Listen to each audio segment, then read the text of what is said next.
In the unforgiving frontier of 1880s Wyoming, Sarah Miller steps off the train with nothing but hope and a single carpetbag, a mail-order bride seeking her promised future. But the welcoming family she expected turns out to be swindlers who rob her of everything, even her mother's locket, her last connection to home. Left penniless and alone, she wanders the dusty road until exhaustion claims her. That's where Thomas Crawford, a widowed rancher still wrestling with his own grief, finds her. His struggling ranch needs help, and in Sarah's quiet determination, he sees something familiar, a reflection of his own resilience. As autumn paints the prairie gold, Sarah's gentle ways begin to heal more than just the ranch's worn fences. But with winter approaching and secrets from her past threatening to resurface, will Sarah find the courage to trust again? Before we jump back in, tell us where you're tuning in from. And if this story touches you, make sure you're subscribed, because tomorrow I've saved something extra special for you. Steam billowed across the wooden platform as Sarah Miller smoothed her travel-worn skirts, gripping her carpetbag with trembling fingers. The late afternoon sun cast long shadows across Copper Creek Station, its weathered boards speaking of a town still finding its footing in the Wyoming Territory. She pulled the wrinkled letter from her pocket, the paper soft from countless readings during the long journey from Boston. "You'll find a loving Christian home here," James Henderson had written. "My wife Mary and I have a fine house in town, and our congregation needs a school teacher desperately. We'll see you properly settled, just as if you were our own daughter." Sarah touched the locket at her throat, its familiar weight offering comfort. Inside lay the last picture of her mother, taken just months before the consumption claimed her. "Trust in God's plan," her mother had always said. After losing both parents and watching Boston schools fill their teaching positions with returning war widows, that trust had led Sarah to answer the Hendersons' advertisement. The station door creaked open, and Sarah straightened her spine. A couple emerged. The woman short and round, the man tall and angular, both wearing clothes that had seen better days. Something in their eager smiles made Sarah's stomach tighten. "Miss Miller?" The woman hurried forward, arms outstretched. "I'm Mary Henderson, and this is my James. Oh, look at you, just as pretty as your daguerreotype showed." Sarah accepted the embrace, noting how Mary's perfume couldn't quite mask other, less pleasant odors. James Henderson's handshake was a touch too firm, his eyes lingering a moment too long on her face. "We've got the buggy waiting," Mary chirped, already reaching for Sarah's carpetbag. "You must be exhausted, poor dear. We'll have you home and settled in no time." As they led her to a weathered buggy, Sarah couldn't shake the feeling that something was amiss. The Hendersons' letter had described a fine house and prosperous congregation, yet their clothes were shabby, their buggy's leather cracked and mended. "The school's just lovely," Mary chattered as they drove. "Such sweet children, all eager to learn, though of course you'll need proper clothes before you can start teaching.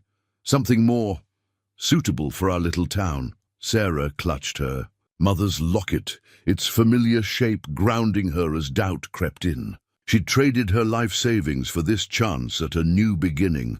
"Please, Lord," she prayed silently, "let this be the right path." The buggy turned away from the town's more prosperous streets, heading toward the rougher edges where weather-beaten shacks hunched against the wind. Sarah's chest tightened as James Henderson flicked the reins, urging the horse faster. This wasn't the path to any fine house. This wasn't the start of any dream. This, Sarah realized with growing dread, was the beginning of a nightmare. The shacks. Door groaned open to reveal a single room, bare except for a stained mattress and a rough wooden table. Sarah's heart hammered against her ribs as Mary Henderson's friendly mask crumbled away. "Well, ain't you the proper little lady?" Mary's voice had lost its sugary warmth. "James, check her bag. These Boston types always pack something valuable." "Please," Sarah whispered, backing away. "There's been a mistake. I should—" James grabbed her carpetbag, dumping its contents onto the dirty floor. Her carefully packed dresses, her mother's Bible, her small savings of carefully hoarded dollars, all scattered like autumn leaves in a harsh wind. "Mistake?" he laughed, the sound sharp as breaking glass. "Only mistake was you being fool enough to believe our letters. How many times we used that schoolteacher story now, Mary? 6? 7? 8, Mary corrected, her fingers suddenly at Sarah's throat. "And this one's wearing real silver. My, quite the prize." The locket's chain snapped. Sarah lunged for it, but Mary danced away, already working the clasp. The precious photograph of her mother fluttered to the floor, where James's mud-caked boot came down upon it. "No!" The cry tore from Sarah's throat. "Please, not that! It's all I have left of her. Should have stayed in Boston then, shouldn't you?" Mary tucked the locket into her bodice. "James, get her ring too. Sterling silver, if I don't miss my guess." Sarah backed toward the door, her mother's words echoing in her mind. Trust in God's plan. But what plan could there be in this? What? Divine purpose in such cruelty? "Now don't go getting any ideas about running to the sheriff," James warned, twisting Sarah's arm until she cried out. "Folk around here know us. Respectable church-going family we are. Who'd believe some strange woman's wild tales?" They took everything, her money, her mother's Bible, even her spare boots, left her only the dress she wore and a single handkerchief that had fallen beneath the table. "Best start walking, Miss Miller." Mary smirked, dropping Sarah's empty carpetbag at her feet.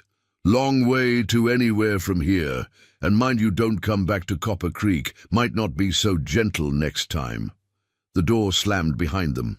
Sarah heard the buggy wheels crunch away through the autumn leaves, carrying the last pieces of her old life. She sank to her knees beside the ruined photograph, tears blurring her vision as she traced her mother's faded features. Night was falling. The October wind keened through the shack's broken window, carrying winter's first bitter promise. Sarah gathered the photograph's fragments and tucked them into her bodice next to her heart. Then she stood, squared her shoulders, and stepped out into the gathering dark. She had no idea which direction led to safety, no idea how far she might have to walk before finding help, but she was her mother's daughter, and Miller women didn't give up, even when the path ahead seemed impossible, even when all hope seemed lost, one foot in front of the other. One step at a time, away from Copper Creek and its false promises, away from the Hendersons and their practiced cruelty, into a darkness that surely, somehow, must give way to dawn. Thomas Crawford's morning began the way it had for the past 3 years, with the weight of silence. Dawn painted his bedroom walls gold, catching the simple gold band that lay on the bedside table. Rebecca's ring. He'd stopped wearing his own months ago, but couldn't bring himself to move hers from where she'd left it that last morning. "Just for a moment while I knead the bread," she'd said, laughing. "Don't want to get flour in the settings again." But the bread had never been finished. The fever had taken her before sunset, leaving nothing but memories and a ring that caught the morning light like a promise unfulfilled. He swung his legs over the bed's edge, boots scuffing the unswept floor. The house felt wrong without Rebecca's touches. Curtains she'd sewn now gathering dust, her gardens overtaken by weeds. Some days he could almost hear her scolding him for letting it all go. The mirror showed him what 3 years of grief had wrought, grey threading his dark hair, lines deepening around his eyes. At 45, he felt ancient some mornings, especially when the autumn chill crept into his bones. Outside, the ranch stretched away toward the mountains, everything touched by frost. 3,000 acres, and every inch of it demanding attention. The barn needed new shingles before winter.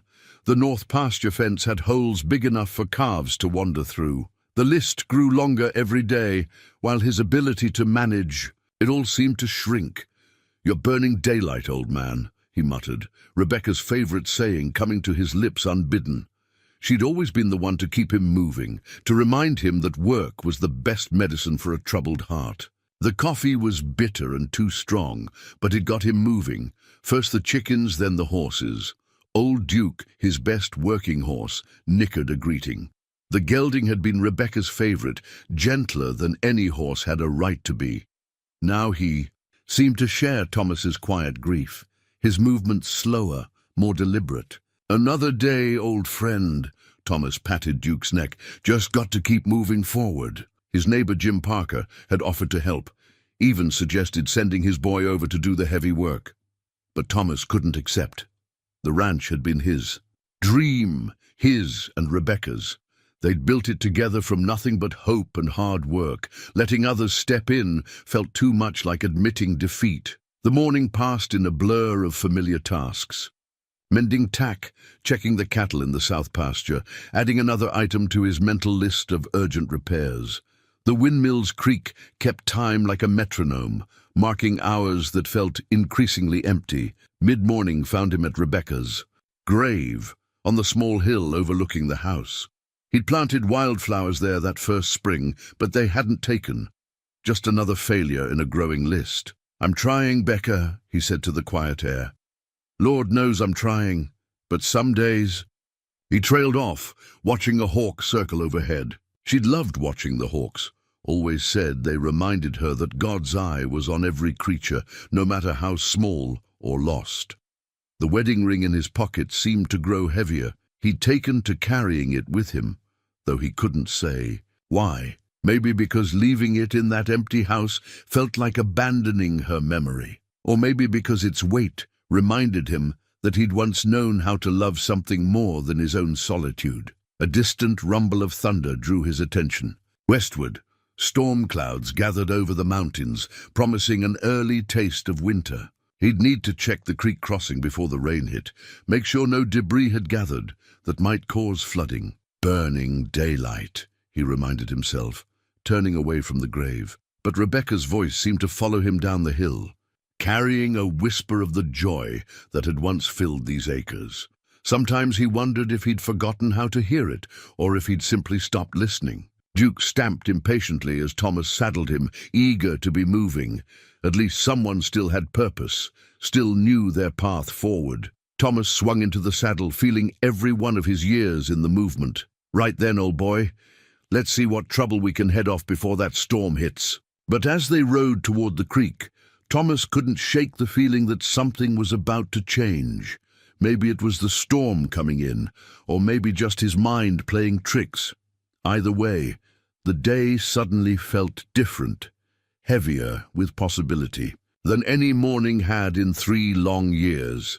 The creek crossing was clear, but Thomas took his time riding back, letting Duke pick his way along the rain-slicked trail. The storm had passed quickly, leaving behind puddles that mirrored the clearing sky and air that smelled of wet sage and coming winter. He almost missed her at first, just a dark shape against the muddy road's edge. Could have been a fallen branch or someone's lost bundle. But Duke's ears pricked forward, and the horse slowed without being asked. A woman lay crumpled beside her carpet bag, her dress soaked through with rain and mud. For a moment, Thomas considered riding on. Troubled folk were best left to the towns. Charity, Rebecca would have... No. Rebecca would have stopped, would have helped without hesitation. He dismounted, boots squelching in the mud. "Mom, you all right there?" She didn't stir. Up close, he could see she was young, maybe 30, with dark hair plastered to her face by the rain. Her skin felt cold when he checked for a pulse, but it was there, steady under his fingers.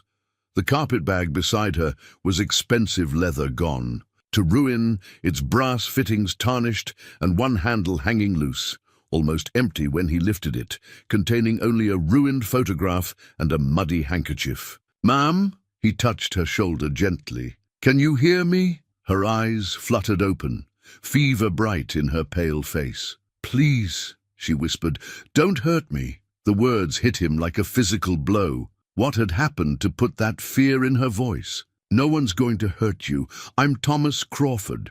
My ranch is just over that rise. Can you tell me your name?" She tried to sit up, fell back. Sarah Miller. I was supposed to teach." Her voice faded as consciousness slipped. Away again. Thunder rumbled in the distance, another storm approaching. Thomas looked toward town, then back at the woman. Copper Creek was a good 10 miles away, and the doctor might not even be in. His ranch was closer, and he had basic medical supplies. Rebecca had insisted on keeping a well-stocked medicine chest. Still, taking in a stranger, a woman alone, went against every habit of his solitary life. People would talk. They already whispered about poor Mr. Crawford and his inability to move forward. This would give them more fuel for their gossip. Sarah stirred again, a small sound of pain escaping her lips.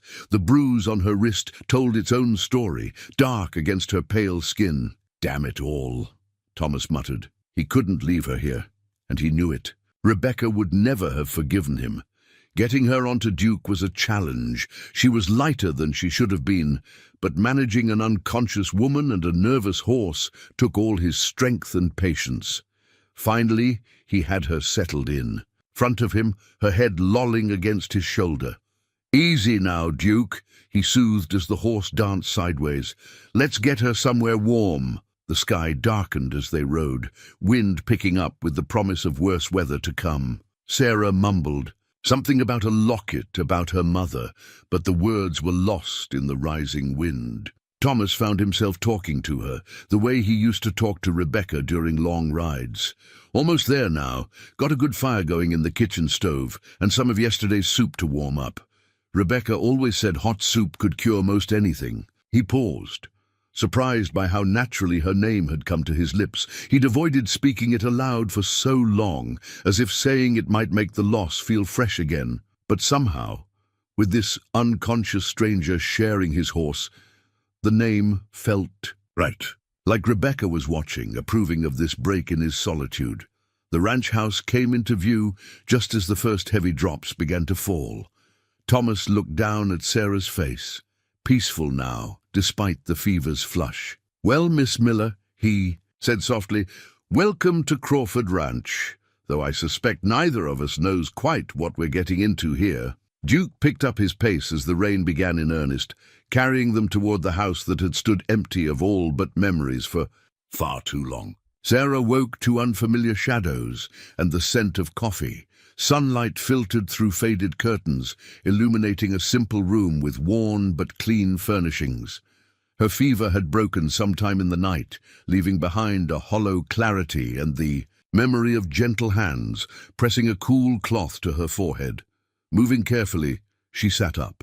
Someone had removed her mud-caked dress and boots, leaving her in her undergarments and wrapped in a warm quilt. A fresh dress, plain but clean, lay folded on a nearby chair.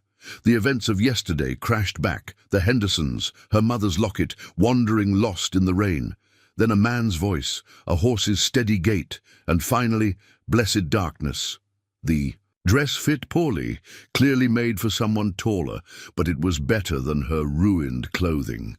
She found her boots by the door, cleaned of mud and carefully dried. The simple kindness of that gesture brought unexpected tears to her eyes. Voices drifted up from below, a man talking to his animals as he did morning chores. Sarah crept to the window. Thomas Crawford moved between the barn and chicken coop with practiced efficiency, his routine evidently unchanged by the presence of an unexpected guest. The house itself told a different story. Dust lay thick on the hallway furniture. Curtains hung askew, and the kitchen showed signs of a bachelor's neglect. Yet there were touches of a woman's hand everywhere. Embroidered cushions gone dingy, carefully arranged shelves now scattered with male detritus, a line of hooks that once must have held bonnets and aprons now bearing only a single battered hat. On the kitchen table, she found coffee keeping warm by the stove and a plate of biscuits that had seen better days. Beside them lay a leather-bound ledger, its pages dog-eared and stained. Unable to resist the teacher in her soul, Sarah opened it. The neat columns told a story of their own. Cattle prices falling, feed costs rising, equipment repairs mounting. The latest entry in a harsh scrawl: North fence, 200 feet replacement needed before winter. No funds. Didn't mean to leave you alone. Thomas's voice from the doorway made her jump. Didn't seem right to wake you after the night you had. I'm sorry, Sarah gestured to the ledger. I shouldn't have pried. No matter. Numbers tell their own truth, don't they? He poured coffee into 2 cups, handed her one. Guess you can see why I'm not keeping a housekeeper these days. The bitterness in his voice sparked something in Sarah, a teacher's instinct to correct, to help.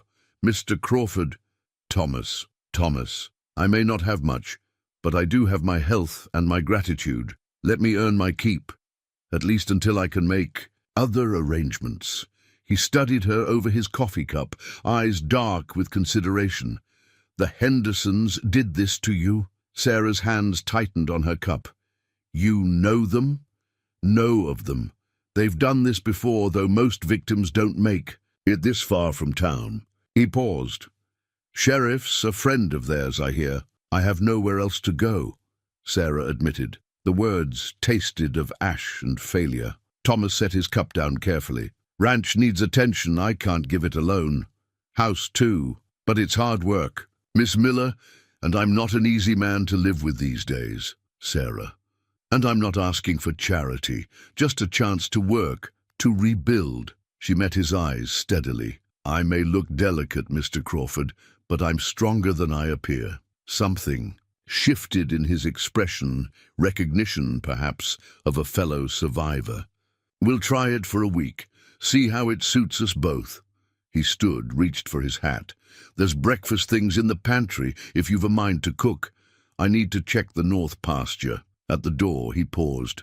My wife, Rebecca, she'd have wanted someone to help you, but she'd also want you to know you can leave any time, no obligations. Sarah watched him stride toward the barn, his shoulders set against more than just the morning cold. Looking around the kitchen, at the ledger's worrying numbers, the dusty windows, the lingering traces of Rebecca's touch, she squared her shoulders and reached for an apron hanging forgotten on its peg. 1 week to prove herself. 1 week to begin again. She could work with that. Days fell into a rhythm at Crawford Ranch. Sarah rose before dawn, starting fires and preparing breakfast, while Thomas tended the animals. They rarely spoke during these early hours, but the silence grew comfortable, like a warm shawl wrapped around tired shoulders. It was while searching the pantry's highest shelf for cornmeal that Sarah found the book. Leather-bound and well-worn, it fell open to reveal pages covered in delicate handwriting. Recipes, she realized, hundreds of them, each annotated with personal notes. Thomas likes this with extra pepper, one margin note read. Perfect for winter evenings, said another. Made this the day he proposed. Had to write it down while my hands were still shaking with joy. Sarah closed the book quickly, feeling like an intruder. But the ghost of Rebecca Crawford seemed to linger in these pages, in the carefully recorded measurements and loving observations. That was hers. Thomas's voice from the doorway made her start. Used to say a recipe wasn't worth keeping if you didn't write down what made it special. I'm sorry, I was just looking for... Keep it. The words seemed to surprise him as much as her. Been gathering dust up there too long. Rebecca would have... He stopped, cleared his throat. She would have wanted it used. Sarah traced the book's worn spine. Tell me about her. The question hung in the air like morning mist. Thomas moved to the stove, poured coffee with hands that weren't quite steady. She could grow anything, he said finally. Had a way with plants that seemed like magic. That herb garden out back used to be her pride and joy. Everything she cooked had something from it. Sarah glanced through the window at the overgrown plot. I could clear it, she offered carefully. If you'd like. His shoulders tensed, then relaxed. Might be good, winter's coming, could dry some herbs for storing. They worked together that morning, Sarah following Rebecca's detailed notes on preserving sage and rosemary. Thomas brought in fresh-cut herbs, sharing small stories with each bundle. How Rebecca had nursed these plants through drought years. How she'd traded cuttings with neighboring farms. How the lavender had been a wedding gift from her mother. She kept this place alive, he admitted, watching Sarah hang herb bundles from the kitchen rafters. Not just the garden, everything. Had a knack for seeing what needed doing before it became a problem. Like the north fence, Sarah ventured. A shadow crossed his face. Yeah, She'd have had me fixing that months ago, wouldn't have let things slide this far. Sarah opened the recipe book again, found a page marked Thomas's favorite stew. We could make this, she suggested, while the herbs are drying. He studied the page over her shoulder, close enough that she could feel his warmth. Haven't had that since, well, been a while. Then it's time. Sarah began gathering ingredients, following Rebecca's precise instructions. She was very thorough in her notes. That was Rebecca. Said cooking was like love. Had to pay attention to the details. The stew simmered all afternoon, filling the house with memories. Sarah caught Thomas pausing in his work to breathe in the familiar scent, saw how his eyes softened when she served it in the blue bowls Rebecca's notes had specified. Tastes just like... He stopped, swallowed hard. Thank you. Later. After. Dishes were done and evening chores completed, Sarah sat at the kitchen table with Rebecca's book. Beyond its recipes lay a map of love, a woman's careful building of home and family, her attention to the small things that made a house feel lived in, a marriage feel cherished. I'll try to honor your care, Sarah whispered to the pages. To tend what you planted here. Outside, Thomas's voice drifted through the window as he talked to his horses in the gathering dusk. Sarah smiled, adding her own note beneath Rebecca's stew recipe. Made this on a fall day when the kitchen needed memories. The herbs came from your garden, which is growing again. The first frost came early that year, painting the prairie grass silver and forcing them to confront the north fence sooner than planned. Sarah watched Thomas test each post, marking the worst with red cloth strips that fluttered like warning flags in the October wind. Wood's rotted clean through, he muttered, rocking a post that swayed dangerously. Should have replaced these last spring. Sarah ran her hand along the weathered wood. How many need replacing? 20, maybe 30. He squinted at the horizon. More than I can manage alone before winter. Then it's fortunate you're not alone. Sarah lifted the heavy maul from the wagon, testing its weight. Show me what to do. He studied her for a long moment. This isn't light work. Neither was teaching 30 children in a one-room schoolhouse. She met his gaze steadily. I'm stronger than I look, remember? A ghost of a smile touched his lips. That you are. He took the maul gently from her hands. Watch first. There's a rhythm to it. The morning passed in a blur of shared labor. Thomas demonstrated the proper technique for setting posts, and Sarah proved a quick study. Her first attempts were awkward, but by midday she'd found the rhythm he'd spoken of, the careful measuring, the solid thunk of the maul driving posts. Home, the satisfaction of seeing each section completed. They worked in comfortable silence, broken only by necessary words and the distant cry of geese heading south. Sarah's hands blistered and her muscles burned, but she welcomed the pain. Each post set felt like driving down her own roots, claiming a place in this harsh but beautiful land. During their noon break, Thomas passed her his canteen. You're doing well. The posts or the cooking? Both. He gestured at the new section of fence. Most folks wouldn't have stuck it out this long. Ranch life's not easy. Neither is starting. Over. Sarah sipped the water, watching a hawk circle overhead. But sometimes the hard path is the right one. Thomas nodded slowly. Rebecca used to say that, called it character building when things got rough. He pulled something from his pocket, a smooth stone, worn from handling. She found this. The day we bought the ranch, said it was a sign we were meant to be here. And do you still believe that? Believed in her. He turned the stone over in his hands. Rest sort of followed naturally. They returned to work as clouds gathered in the west. Sarah's arms trembled with exhaustion, but she pressed on, matching Thomas post for post. When the first raindrops fell, they'd completed nearly 30 feet of new fence. Storm's coming, Thomas observed, loading tools into the wagon. But we made good progress. Sarah nodded, too tired for words.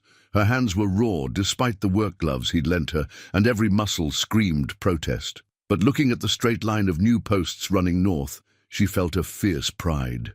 That evening, after a simple supper of Rebecca's beef stew, Sarah soaked her hands in cool water while Thomas dressed the worst blisters. His touch was gentle, impersonal as a doctor's, but she found herself watching his face in the lamplight. "They'll toughen up," he said, wrapping a strip of clean cloth around her palm. "Hands know what they're meant for, given time. Like hearts." The words slipped out before she could catch them. His hands stilled for a moment. "Maybe so." He tied off the bandage carefully. "Rest tomorrow. Give these a chance to heal. There's too much work. There's always too much work." His voice held a hint of amusement. "That's ranch life. But you've proved your point, Sarah. You belong here as much as any of us." The words settled over her like a warm blanket. Belong. Such a simple word for such a complicated feeling. Later, lying in bed, Sarah listened to the rain drum against the roof and thought about belonging, about fence posts driven deep into prairie soil, about hands that could learn new work and hearts that could learn new rhythms. Outside her window, the new fence posts stood straight and strong against the storm, marking a boundary that felt more like a beginning. Sarah was gathering eggs when she heard the wagon approach. Thomas had ridden into town for supplies, and the sound of wheels on the packed earth announced his return. But something in the set of his shoulders as he drove into the yard made her pause, basket half full against her hip. "Sarah?" He climbed down slowly, holding a folded newspaper. "Think you should see this." The Copper Creek Weekly was 2 days old, its pages already yellowing. There, in the bottom corner of the second page, sat a notice that made her blood run cold. "Caution to citizens. Be aware of a woman calling herself Sarah Miller, claiming to be a school teacher from Boston. This confidence artist has been seen in several territories, working with known criminals. Any information regarding her whereabouts should be reported to Sheriff James Henderson." Her legs weakened. Thomas caught her elbow, steadying her as the egg basket slipped from nerveless fingers. "They're trying to discredit me," she whispered, "in case I talk about what they did." Figured as much. Thomas's voice was carefully neutral.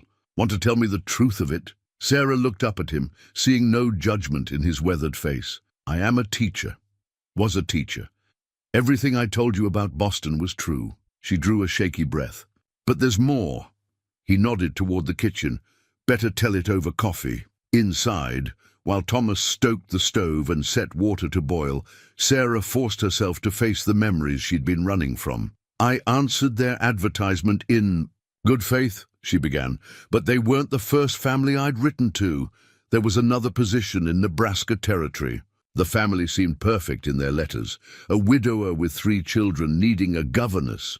Thomas set a steaming cup before her. But when I arrived, I found an empty homestead and a gang of thieves waiting. They'd killed the real family months before, been using their identity to lure women out." Her hands trembled around the cup. "I escaped before they could, before anything happened. Reported it to the territorial marshal, and they were caught."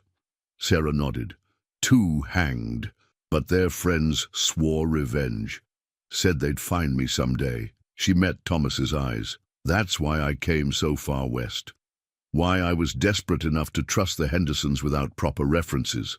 Silence filled the kitchen, broken only by the tick of the old clock and the distant lowing of cattle. Thomas stood, paced to the window, then back. "Sheriff's in their pocket," he said finally. "But Marshal Evans over in Cheyenne.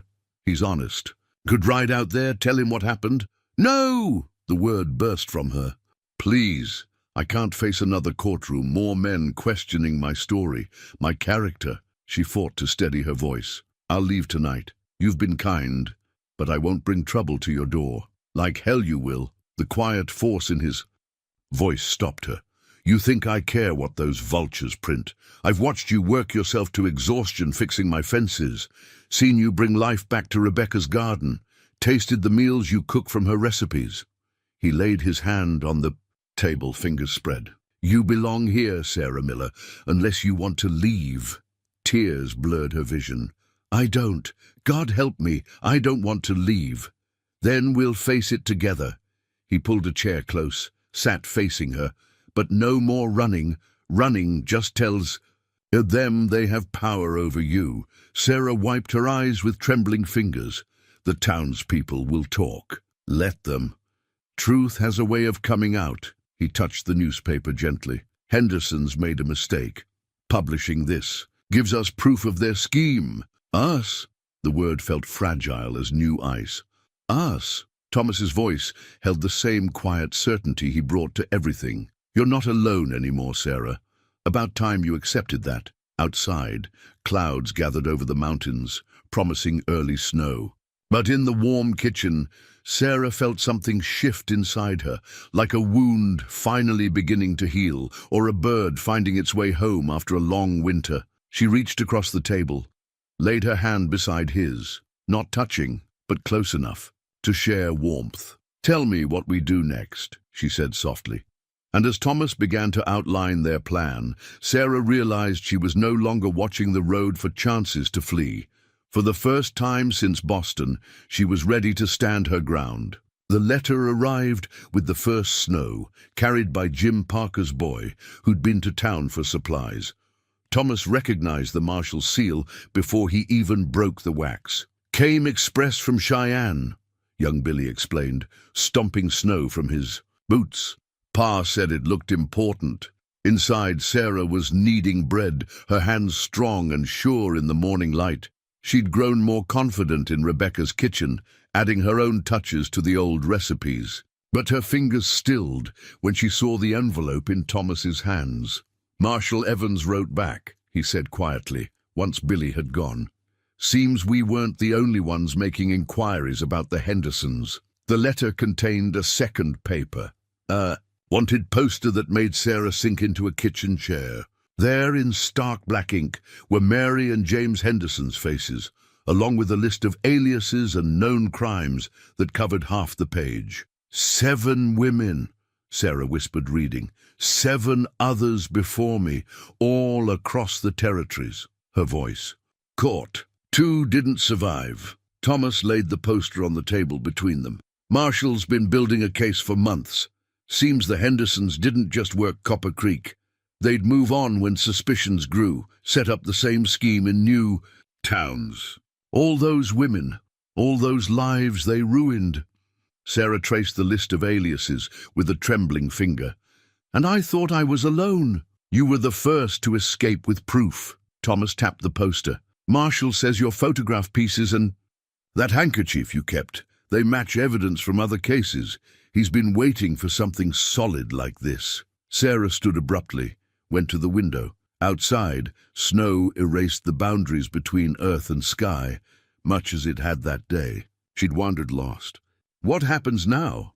Marshall's sending deputies, wants statements from both of us. Thomas moved to stand behind her, not touching, but close enough that she could feel his warmth. "We don't have to face this alone. I'm not afraid of them anymore." The realization came with surprising force. "I'm angry, for all of us they hurt, for the ones who didn't survive." "Good." His voice held quiet approval. "Anger's better than fear, helps you stand your ground." She turned to face him. "The town will know everything. About me, about why I was really here. Let them know." His eyes held hers steadily. "Truths, nothing to be ashamed of, even if it brings trouble to your door, to your ranch." "Our ranch." The words hung in the air between them, weighted with meaning. Unless you're still planning to leave once this is settled." Sarah looked around the kitchen, at Rebecca's recipe book open on the counter, at the herbs drying from rafters she'd dusted, at the proof of her belonging in every corner. "No," she said softly. "No, I don't think I am." Something shifted in Thomas's expression, like sun breaking through storm clouds. He reached out slowly, giving her time to move away, and brushed a streak of flour from her cheek. The touch lingered, warm against her skin. "Good," he said roughly, "because I'm not. Sure, I remember how to run this place without you." The moment stretched, fragile as spider silk. Then the bread dough began to rise, demanding attention, and Sarah stepped back. But something had changed, like a key turning in a long rusted lock. They worked together through the morning, discussing the marshal's letter between daily tasks. Sarah found herself watching Thomas, the sure movement of his hands, the quiet strength in his bearing. He'd become her anchor in this storm, as solid as the mountains on the horizon. "We'll need to go to Cheyenne," he said over lunch. "Marshall wants to take our statements in person." "Together," he nodded. "Jim Parker's wife can watch the ranch for a few days. And I thought," he cleared his throat, "thought we might see about filing some paperwork while we're there, making your position here more official." Sarah's heart stuttered. "Official, if you want." His eyes met hers across the table. "Ranch needs a partner, not just a helper. Someone with a proper stake in its future." Outside, the snow fell steadily, blanketing the world in clean white possibility. Sarah thought of the wanted poster, of all the women who'd lost their dreams to the Hendersons' cruelty, but she also thought of fence posts set deep in prairie, soil of recipe books passed down with love, of trust built slowly and surely as winter wheat taking root. "Yes," she said simply, "I want that very much." The journey to Cheyenne would have to wait. Winter came early to Wyoming territory that year, sending them scrambling to prepare the ranch for the harsh months ahead. Sarah sat at the kitchen table, one evening, adding to the growing list of supplies while Thomas calculated figures in the ledger. "Flour's low," she noted, comparing their stores to Rebecca's careful notes about winter needs. "And we'll need more salt for preserving. Add coffee." Thomas rubbed his tired eyes. "And anything else you think we've forgotten? Jim Parker's riding to town tomorrow, last chance before the passes get dicey." Sarah studied their list, written in her neat teacher's hand, alongside Thomas's rougher scrawl. The page told its own story, their different writings intertwined, planning a shared future neither had imagined months ago. "Leather for mending harness," she added. "And lamp oil. Rebecca's notes say the days get terribly short." She always did think ahead. Thomas's voice held a new tone when he spoke of Rebecca now. Fond remembrance rather than raw grief. "Saved us more than once, her planning. I found her winter journal yesterday," Sarah admitted. "She wrote about the blizzard of '76, how you were trapped in the house for nearly a week. Worst storm I'd ever seen." He smiled slightly. "She read to me the whole time, wouldn't let me brood about the cattle we were sure to lose.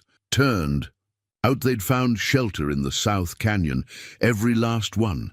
Sarah added books to the list, then hesitated. "Thomas, are you sure about this? About me staying through winter?" He set down his pencil, looked at her directly, having second. "Thoughts? No, but people will talk. A woman living here unmarried. People already talk. Let them." His hand covered hers on the list. "Unless you're worried about your reputation?" Sarah thought of the wanted poster, of the marshal's letter safely stored upstairs. "My reputation survived the Hendersons. It can survive this." His thumb brushed her knuckles, sending warmth up her arm. "Then what's troubling you? I don't want to be a burden. Winter's expensive and the ranch is doing better than it has in years." He tapped the ledger. "North pasture fence is sound. Gardens producing again. Kitchen's not wasting half what it used to. You've more than earned your place here." She turned her hand under his, laced their fingers together. The gesture felt as natural as breathing. "And what place is that, exactly?" Thomas's eyes darkened. He stood, still holding her hand, and drew her up to face him. "Whatever place you want, Sarah Miller. I'm not offering charity or temporary shelter. I'm offering..." A log shifted in the stove, sending up sparks. They both started, breaking apart like guilty teenagers. Sarah smoothed her skirts, trying to slow her racing heart. "We should finish the list," she said softly. "Right. List." Thomas ran a hand through his hair. "Though there's something else we should discuss before winter sets in proper." Sarah returned to her chair, picked up her pencil. "Oh? Been thinking about the empty classroom in town? School board still looking for a teacher." His voice was carefully casual. "Come spring, if you wanted, you'd let me teach again?" "Let you?" he snorted. "Sarah, I've seen you with Jim Parker's children when they visit. Seen how much you miss it. Ranch needs you, yes, but maybe the town does too. Tears pricked her eyes. The parents might object. After everything, then they're fools. Besides, his smile held a hint of mischief. By spring, the Hendersons will be well and truly finished. Marshal Evans promised to keep us informed. Sarah added one final item to the list: chalk and slates. A promise to herself, to the future. Thank you. For what? For seeing me. The real me. Not just... She gestured vaguely at her work-worn hands, her simple dress. Thomas moved behind her chair, rested his hands on her shoulders. The weight felt like belonging, like home. Pretty sure I'm the one who should be grateful, he said quietly. Now finish that list before Jim Parker leaves without it. Winter's coming, and we've got a ranch to run. Sarah smiled, writing the last items with a steady hand. Outside, the wind sang of snow and long nights ahead. But here in the warm kitchen, planning their first winter together, she felt nothing but hope. The storm hit just before midnight, howling down from the mountains like a living thing. Sarah woke to the sound of shutters banging and Thomas's boots on the stairs. Cattle broke through the south fence, he called up to her. They'll freeze if we don't get them to the shelter grove. Sarah was already pulling on her warmest dress. I'll help. Too dangerous. I'm coming. She grabbed Rebecca's old wool coat from its peg. You'll need someone to hold the lantern while you work. He didn't argue, just handed her the old brass lantern when she reached the bottom of the stairs. Outside, the wind stole their breath, driving snow like needles against their faces. Sarah clutched the lantern high, its light barely penetrating. The swirling white. They found the cattle huddled against the wind, too frightened to move. Thomas worked his way around the herd, his voice carrying somehow above the storm as he urged them toward shelter. Sarah stayed at the edge, keeping the light steady, though her arms ached with the effort. Easy now, Thomas called to the frightened animals. Follow the light, that's it. They'd almost reached the grove when it happened. A gust caught Sarah's skirts, making her stumble. The lantern slipped from her numb fingers, hitting a rock with a crash of breaking glass. Darkness swallowed them whole. Thomas! Her voice was lost in the wind. Stay where you are! His command cut through the storm. Don't move! She heard him breathing, felt him near. Then his hand found hers, solid and warm despite the cold. Had to be Rebecca's lantern, he said. And somehow she heard the rueful smile in his voice. Probably. Telling us off right now for being out in this weather. The cattle will follow us. They're too scared to scatter now. His fingers tightened on hers. Trust me? Yes, the word came without hesitation. Then hold on. Grove's not far. They moved slowly through the storm, Thomas leading, Sarah close behind. The cattle followed their merged shadow, drawn by Thomas's steady voice and the promise of shelter. The grove, when they reached it, was almost supernaturally still. Ancient cottonwoods broke the wind's force, creating a space where snow fell, straight down instead of sideways. Thomas did a quick count of the herd, while Sarah caught her breath. All here, he reported, though we'll need to. Sarah, you're shaking. Just cold. Her teeth chattered traitorously. I'm fine. He pulled her close, sharing warmth. Shouldn't have let you come out. Shouldn't have tried to stop me. She pressed closer, feeling his heart beat strong and steady. We're partners. Remember? His laugh rumbled through his chest. Stubborn woman. Look who's talking. They stayed that way a moment longer than necessary, holding each other in the strange calm of the grove. When Thomas finally spoke, his voice was rough with more than cold. Sarah, I know. She curled her fingers into his coat. Me too. The wind rose again, making the cottonwoods creak. Reluctantly, they pulled apart. Storm's getting worse, Thomas said. We need to get back. The broken lantern. Leave it. We'll find it come spring. They fought their way back to the house, leading each other through the darkness. Inside, they shed snow-covered clothes and huddled by the stove, sharing coffee and the comfortable silence of people who no longer needed words to understand each other. Might snow for days, Thomas said finally. Passes will be closed until spring. Sarah thought of the marshal's letter, the trip to Cheyenne that would have to wait. Found she didn't mind. "We have supplies enough? Thanks to your list, yes." He studied her over his coffee cup. No regrets about staying, she thought. Of the broken lantern lying in the snow, of Rebecca's recipes and warm coat, of a woman who'd loved this difficult, beautiful land enough to plan for its winters and plant gardens in its stubborn soil. "No regrets," she said softly. "This is where I belong." Thomas reached across the table, took her hand. Outside, the storm raged on, but here in the warm kitchen, Sarah felt nothing but peace. They'd faced the darkness together and found their way home. Everything else, the Hendersons, the marshal, the town's gossip, could wait for spring.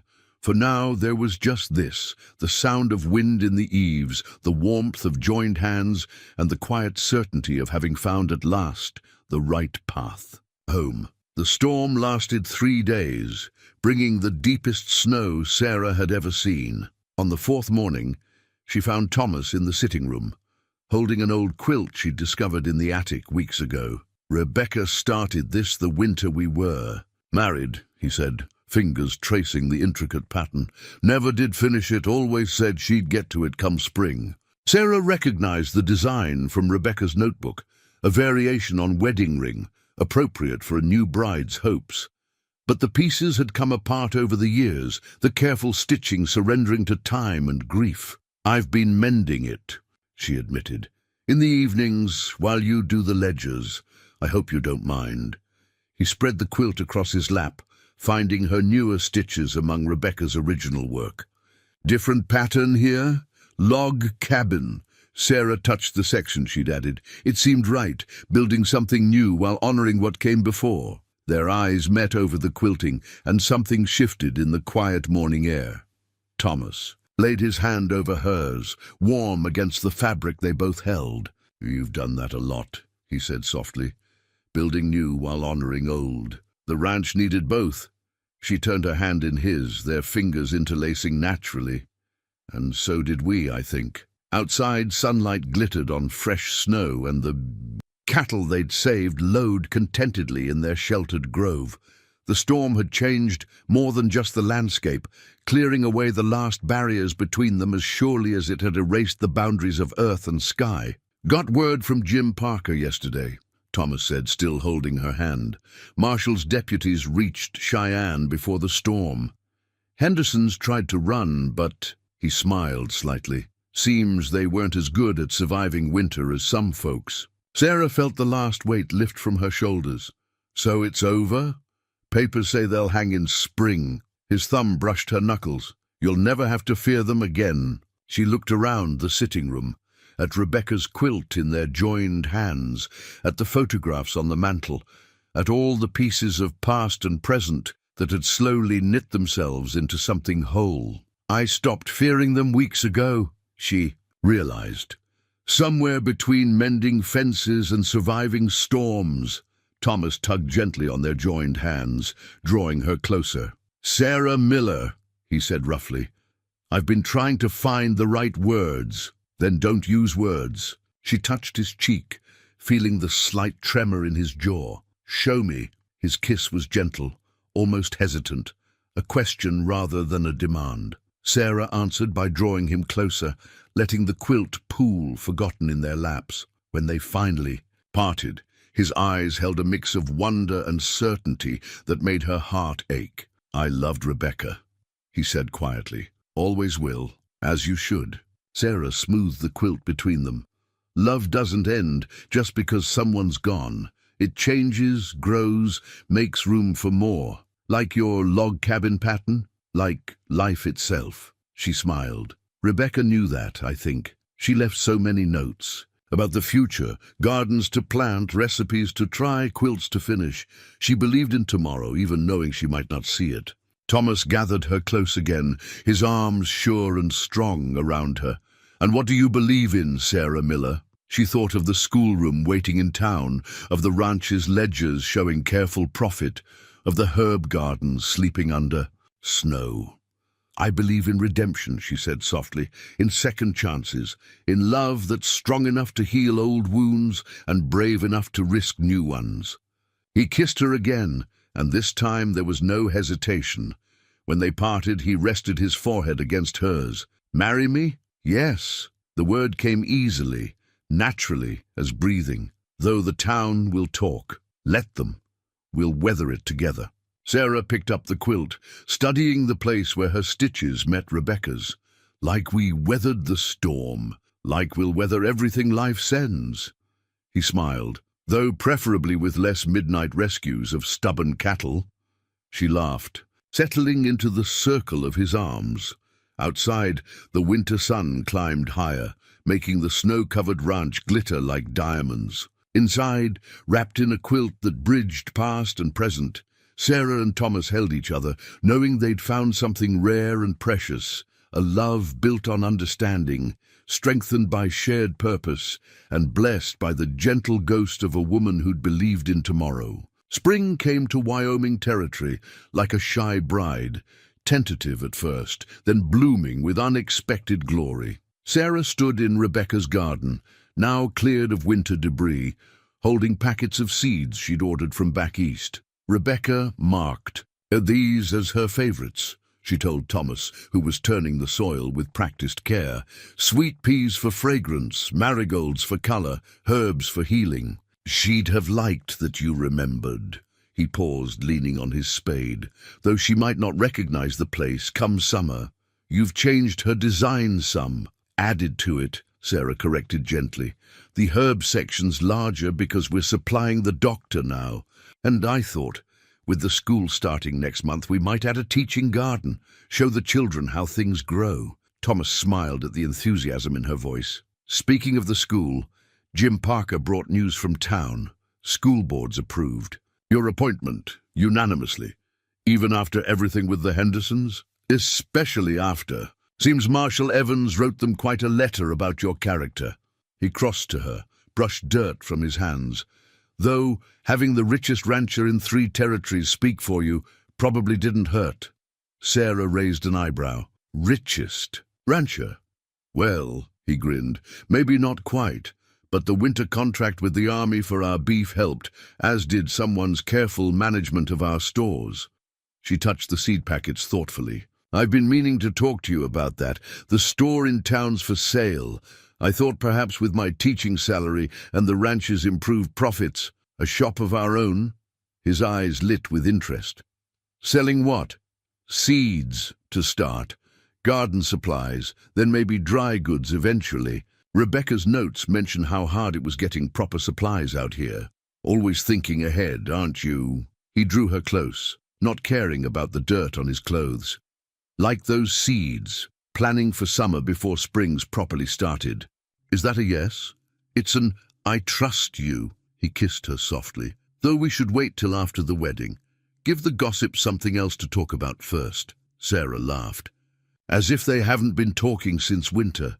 Mrs. Parker told me yesterday that half the town's taking bets on whether we'll wait for the preacher's next visit or ride to Cheyenne ourselves. And what did you tell her? That some things are worth waiting for. She stretched up to kiss his cheek, though I did mention you still owe me a trip to Cheyenne. For the marshal's paperwork, if nothing else. Thomas sobered slightly. Got word about that too. Trials set for next month. Marshall says they'll need your testimony. Sarah looked at the seeds in her hands. Future flowers and herbs. Promise. And healing all wrapped in paper packets. I'm ready. The Hendersons don't have power over me anymore. No, he agreed softly. You took that power back yourself. I just had the privilege of watching. They worked together through the morning, planting seeds in the freshly turned earth. Sarah found herself humming as they worked, an old hymn her mother had loved, about sowing in tears and reaping in joy. What are you thinking? Thomas asked, watching her pat soil over the last row. About growth, change. She sat back on her heels, surveying their work. When I first came here, I thought everything was ending, but it was really just beginning. He helped her to her feet, drew her close. Speaking of beginnings, I had a letter from my sister in Ohio. Says she's sending a wedding gift early, a proper silk dress if you want it. Silk? For a ranch wedding? For whatever kind of wedding you want. His voice turned serious. You've given up enough dreams, Sarah. Let me give you this one back. She thought of the young woman who'd stepped off the train in Copper Creek, full of hopes that had seemed shattered beyond repair. Thought of all the paths that had led from that moment to this one. Dreams change, she said softly. The ones I have now are better than the ones I lost. Around them, the garden waited for summer, seeds sleeping in dark soil. Soon there would be weddings and trials, new stores and schoolrooms, a future unfolding like petals after rain. But for now, there was just this, the warmth of spring sun, the promise of growing things, and love as deep as the good earth beneath their feet. The Cheyenne courthouse stood solid against the May sky, its red brick walls holding both justice and memory. Sarah gripped Thomas's arm as they climbed the steps, her other hand touching the empty space at her throat where her mother's locket had once rested. You don't have to look at them, Thomas reminded her softly. Just tell your story. Marshal Evans met them at the door, his weathered face grave. Miss Miller, Mr. Crawford, we found something during the arrest that belongs to you. He pressed a familiar weight into Sarah's palm, her mother's locket, tarnished but intact. The clasp was broken, but when she worked it open, the photograph inside remained undamaged. They had it all this time, she whispered. Kept it like a trophy. Found a whole collection, the marshal said grimly. Lockets, rings, letters, memories they stole from every woman they robbed. Judge is going to want to hear about that. Inside the courtroom, Sarah's steps faltered at the sight of the Hendersons. They looked smaller somehow, diminished by prison clothes and iron shackles. Mary's calculating smile was gone, replaced by a fear she couldn't quite hide. James wouldn't meet anyone's eyes. Courage, Thomas murmured, covering her hand on his arm with his own. Sarah straightened her spine, remembering the woman who'd walked away from their cruelty, who'd rebuilt her life piece by piece. The Hendersons had no power here. Her testimony came clear and strong, each word measured like grain for winter storage. She told of the false letters, the theft, the threats, told of other women's stories, pieced together from evidence the marshal had gathered, told of lives disrupted and dreams delayed, but never quite destroyed. And this locket, the prosecutor asked, it belonged to your mother? Yes. Sarah held it carefully, one of the few things I had left of her. They took it knowing it was precious beyond its worth in silver. Objection, the Hendersons' lawyer drawled. The witness is editorializing. Overruled. The judge's eyes were sharp. Continue, Miss Miller. Sarah looked directly at Mary Henderson for the first time. They didn't just steal valuables, they stole trust, hope, the belief that people could be kind without wanting something in return. She touched the locket. But they didn't steal our strength, and they couldn't stop spring from coming. Mary flinched. James stared at his manacled hands. After, on the courthouse steps, Marshal Evans shook their hands. Fine testimony, though I suspect the evidence of their other crimes would have hanged them anyway. What happens to the other items they stole? Sarah asked. We'll try to return what we can. Some victims have already been found. Others, he sighed. Well, some wounds don't heal clean. But they do heal, Sarah said softly, watching Thomas. Speak with their lawyer across the square. The marshal studied her thoughtfully. You're getting married, I hear. Next month, when the wild roses bloom, she smiled. Life goes on, Marshal. That's the best revenge of all. Later, in their hotel room, Thomas helped her repair the locket's chain. His hands were steady with the tiny tools, though his voice was rough with emotion. Wish I could have been there, he said, when they first hurt you. You were. Sarah touched his cheek. In all the ways that mattered most. You showed me that trust was still possible, that love could be stronger than fear.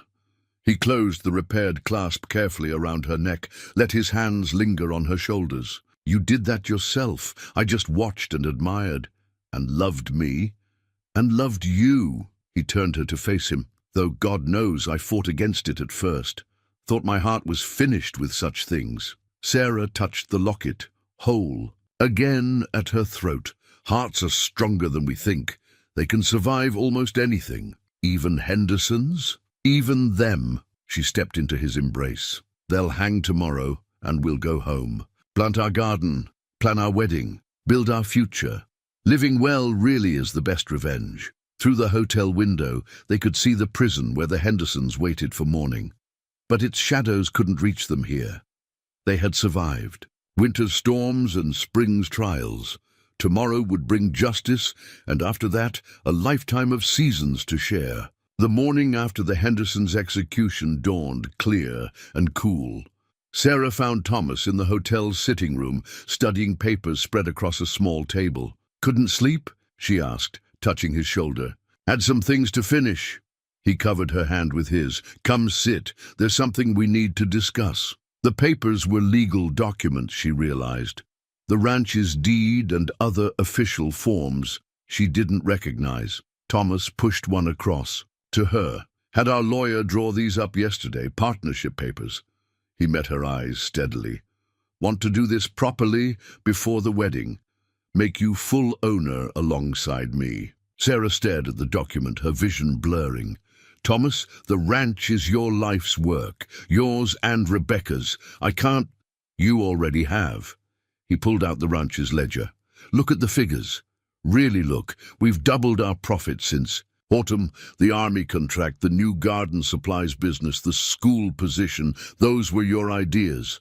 Your work. Our work," she corrected softly. "Exactly." He took her hand. "I'm not offering charity, Sarah. I'm offering what you've already earned, what you deserve." She traced the deed's elaborate script with her free hand. "Does it bother you? Changing what you and Rebecca built?" "Rebecca knew something I forgot. After she died."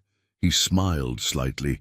"That love grows best when it's shared. The ranch was never meant for solitude." Sarah thought of Rebecca's recipe book, her garden plans, her careful notes about the future. "No," she agreed. "It wasn't." "So," Thomas pushed a pen toward her. "Partners." She picked up the pen but hesitated. "The town already thinks what it thinks." He squeezed her hand. "And soon they'll be too busy commenting on your teaching methods to worry about anything else." Sarah laughed, remembering the school board's lengthy suggestions about curriculum. "They're still arguing about whether grammar or arithmetic should come first in the day. And the store, Mrs. Parker's, already offered to help run it when I'm teaching." Sarah smiled. "Says it'll give her an excuse to escape her mother-in-law's visits." Thomas gathered the papers carefully. "That's settled then. We'll file these today, then head home. Unless you'd rather stay in town." His voice was carefully neutral. "Might be easier with the school and store. Could sell the ranch, buy a house here. Thomas Crawford." Sarah took his face between her hands. "That ranch is our home. I'm not giving up one dream to chase another." The tension left his shoulders. "Even if it means rising before dawn. Hard work, endless repairs, winter storms." Even then, she kissed him softly. "Besides, how would the children learn about growing things without Rebecca's garden?" He pulled her close, his voice rough. "God, I love you." "I should hope so." She smiled against his shoulder. "You're about to make me your business partner." Later, watching Thomas file the papers at the courthouse, Sarah touched her mother's locket. So much had changed since she'd first stepped off that train in Copper Creek. The naive young woman would hardly recognize the teacher, gardener, and rancher she'd become. The clerk handed Thomas the recorded documents with a flourish. "Congratulations, Mr. Crawford, Miss Miller. Or should I say, Mrs. Crawford-to-be. Sarah Miller Crawford," she corrected gently. "Keeping both names, like the ranch, honoring old, while building new." Thomas tucked the papers safely away. "Ready to go home?" Home. Such a simple word for such a profound truth. Sarah thought of the ranch waiting for them, the garden full of sprouting seeds, the repaired fences standing strong, the kitchen where Rebecca's recipes now mingled with her own. "Yes," she said simply. "I'm ready." They rode out of Cheyenne. As the sun climbed high, the future spreading before them like the Wyoming prairie, vast, challenging, and full of possibility. The ranch deed in Thomas's saddlebag represented more than legal ownership. It was a promise, a commitment to the life they'd build together. Spring winds carried the scent of wild roses, blooming early this year. Sarah smiled, remembering their wedding plans. Some things, it seemed, couldn't wait for summer after all. They married in Rebecca's garden on a perfect May morning, wild roses blooming weeks early, as if nature itself blessed their union. Sarah wore her new silk dress, but with practical boots hidden beneath, a compromise that made Thomas laugh when she confessed it. "Practical and beautiful," he whispered as she joined him before the preacher. "Like everything else about you." The wedding bands were simple gold, carried on a silk cushion by Jim Parker's youngest daughter. Sarah's was new, but Thomas wore his original ring, newly polished and resized. Some traditions they'd agreed were worth keeping. Not quite traditional, having the garden as witness, the preacher had worried when they'd suggested it. But Sarah had stood firm. "The garden represents everything we're building together. What better place to make our vows?" Now, surrounded by blooming herbs and early flowers, with the ranch spreading green and prosperous around them, Sarah knew they'd chosen rightly. Rebecca's spirit seemed to bless them through every flowering plant, every careful design they'd maintained while adding their own touches. The town had turned out in force, curiosity finally overcoming gossip. They watched as Sarah and Thomas exchanged rings and vows, saw how the couple's hands trembled with joy as they pledged their lives to each other. "With this ring," Thomas's voice was rough with emotion, "I thee wed. All that I am, all that I share with you." Sarah's answering vows were steady, though tears brightened her eyes. "With this ring, I thee wed. All that I am, all that I have, I share with you." The preacher's words of blessing merged with the spring wind, carrying the scent of sage and wild roses. When Thomas kissed his bride, the gathered crowd's approval rang across the prairie. The celebration lasted well into evening. Tables groaned with food, made from Rebecca's recipes and Sarah's adaptations.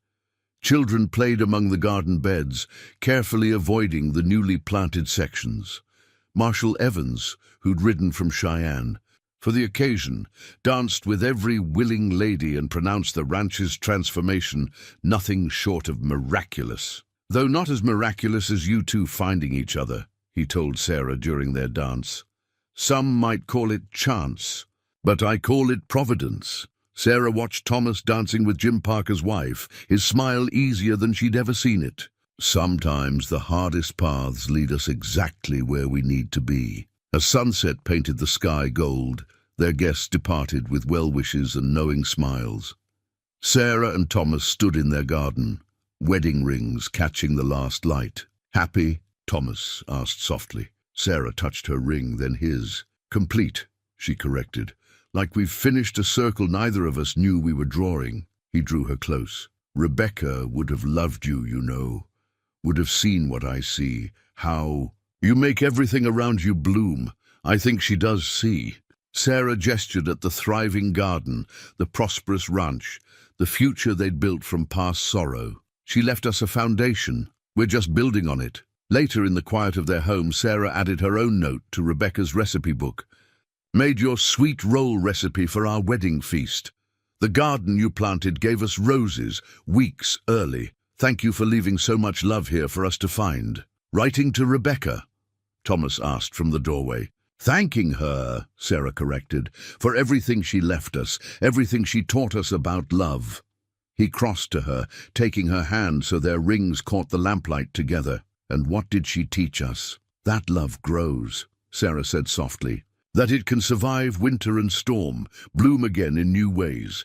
That sometimes the best gardens grow in soil that's known both loss and joy." Outside, the evening wind carried the scent of wild roses and sage, of growing things and future promise. Inside, 2 rings gleamed in the lamplight, symbols of a love that had learned to honor the past while embracing tomorrow. 1 year later, Sarah stood in the schoolhouse doorway, watching a young woman step down from the afternoon stage.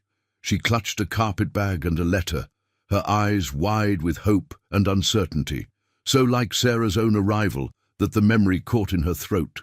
"That's her?" Thomas asked, coming to stand beside his wife. Sarah nodded.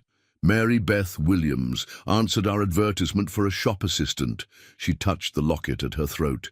"She's running from something. I can see it in her eyes. Like someone else I once knew." Thomas squeezed her hand. "Think we should tell her about the room we're offering? Above the store?" "Not yet. Let's let her find her feet first." Sarah smiled, "Though I did make up Rebecca's spare quilt for the bed, just in case." The town had grown over the past year. Sarah's store, selling everything from garden seeds to school supplies, had flourished under Mrs. Parker's capable management. The school now boasted 23 students, including 3 from neighboring ranches who boarded in town. But it was the ranch that had transformed the most. The summer garden produced enough to supply both their store and the doctor's office. The army had renewed their beef contract at an even better price, and the newfangled photograph they'd had taken last week showed everything they'd built together. Sarah and Thomas on the porch, the thriving garden behind them, Rebecca's recipe. Book open on Sarah's lap as she planned the next season's plantings. "Should we go welcome her?" Thomas asked, watching Mary Beth struggle with her bag. Sarah thought of that long-ago day when she'd arrived lost and afraid. Thought of all the paths that had led from that moment to this one. "Yes," she said softly. "Let's show her that sometimes the hardest journeys lead us home." They crossed the street together, their shadows merging in the afternoon light. Behind them, wild roses bloomed in Rebecca's garden, their fragrance carrying on the warm spring wind, a reminder that love, like flowers, could bloom again and again, each season bringing new beauty to those with courage enough to plant seeds in soil that had known both tears and joy. And somewhere, Sarah thought, Rebecca was smiling, knowing her garden grew on in careful hands, tended by those who understood that the sweetest blooms often grew from the deepest roots of love.